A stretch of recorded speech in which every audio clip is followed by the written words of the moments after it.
Welcome to Inspire Notebook. ये general awareness series का पहला वीडियो है।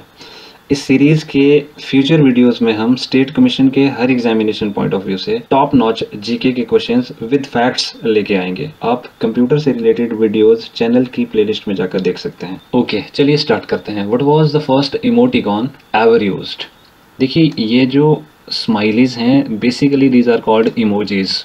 इमोजीज से पहले इस तरह के यूनिकोड कैरेक्टर सिंबल्स से स्माइलीज बनते थे। इन सिंबल्स को इमोटिकॉन कहते हैं और सबसे पहले ये वाला स्माइली इन्वेंट किया गया था सबसे पहले। इनको ये तो लेटर स्टेज पे प्रैक्टिस होने लगे, आज की डेट में बहुत ज़्यादा पॉपुलर। उसके बाद रिएक्शंस इन्वेंट हुए, जैसे Facebook reactions. Question number 2, What was the original name of Google? Answer is BackRub. सबसे पहले गूगल को बैकरब नाम से जाना जाता था।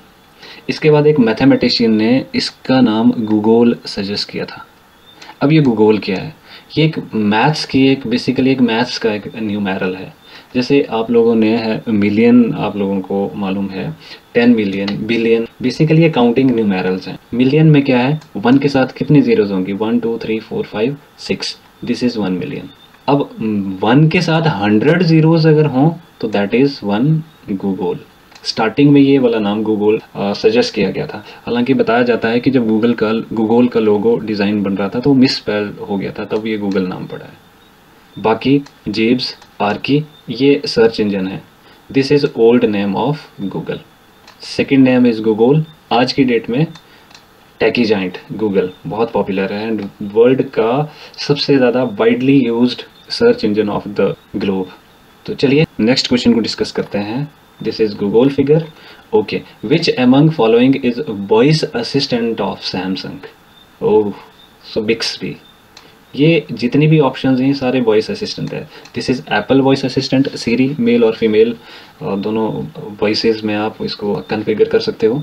Natasha virtual voice assistant of Hike, messaging app है। कॉर्टाना विंडोज़ 10 में जो वॉइस असिस्टेंट आता है वो कॉर्टाना नाम से आता है। Next question, this is Bixby logo, Samsung का जो वॉइस असिस्टेंट अभी मैंने आपको बताया।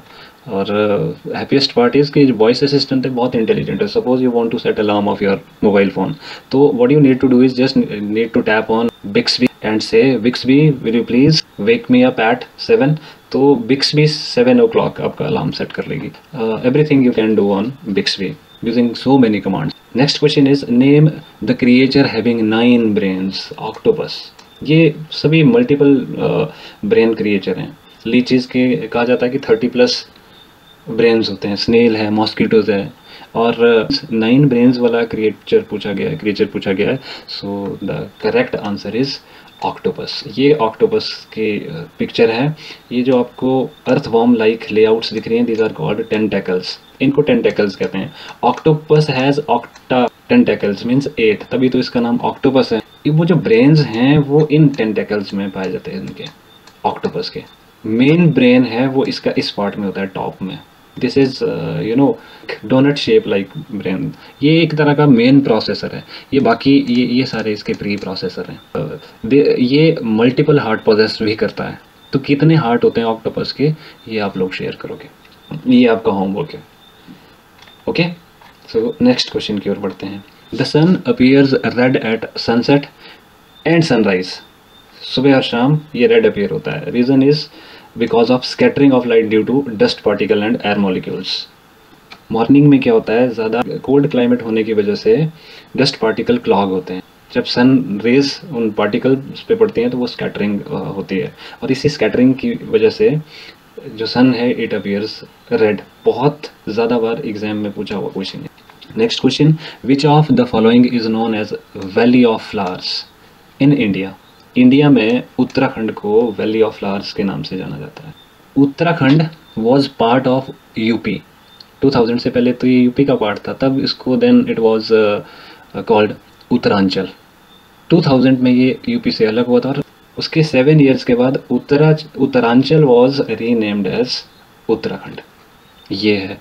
तो इस तरह की लश ग्रीन वैलीज हैं उत्तराखंड की, और ये इस तरह के फ्लावर्स एक डिस्ट्रिक्ट में पाए जाते हैं।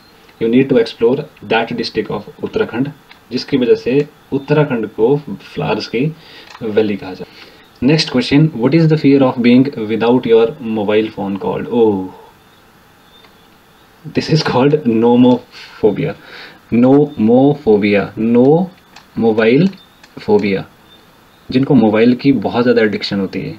सुबह उठ के सबसे पहले मोबाइल फ़ोन को तलाशेंगे, इनका मतलब वो मोबाइल फ़ोन के बहुत ज़्यादा एडिक्ट है। ज़रूरी नहीं है कि उनको नोमोफोबिया हो, बट ये दिस नोमोफोबिया इज़ रियल, कि जब मोबाइल फ़ोन कहीं गायब हो जाता है या बैटरी ड्रेन हो जाती है तो वो पागलपन सा छा जाता है। तो दैट पागलपन इज़ बेसिकली नोमोफोबिया। ये भी बाकी जो ऑप्शंस हैं, these also are very important phobias. Seismophobia earthquake से रिलेटेड फोबिया है, पोस्ट या प्री इवेंट के बाद का। Cyber phobia is basically a phobia of playing with gadgets, computers को ऑपरेट करने का डर है कहीं ख़राब ना हो जाए, या मोबाइल फ़ोन को। तो बहुत सारे लोगों को होता है, वो उनको डर लगता है ऑपरेट करने से इन चीज़ों को, तो वो साइबर फोबिया है, इंटरनेट से ही रिलेटेड वर्ड लिया हुआ है। And this is the phobia जिससे सबसे ज़्यादा इस ग्लोब के पीपल अफेक्टेड है, this is arithmophobia. Arithmophobia means math से रिलेटेड है, ये मैथ का डर रहता है। Next question is nothing. तो एक क्वेश्चन डिस्कस करेंगे हम, एक फैक्ट, बहुत मज़ेदार फैक्ट है। और एक पफर फिश एक जापान की फ़िश है और ये डेडलीस्ट फ़िश है। इस फिश में एक केमिकल होता है दैट इज़ कॉल्ड टेट्रोडोटॉक्सिन, और ये केमिकल इतना पॉइजनस होता है कि एक फ़िश में ये जो टेट्रोडोटॉक्सिन केमिकल होता है, it can kill 30 people. And sad part is there is no antidote. And happiest part is यहाँ के लोग इसको बहुत, this is most desirable eatable in Japan and highly prized, सबसे महंगी है वहाँ पे। लोग इसको फुगू कहते हैं, फुगू, जापान में। और इसको हर कोई शेफ़ नहीं बना सकता है, this can only be prepared by well trained chef. आज के लिए बस इतना ही। Thanks, have a great day, bye bye, take care.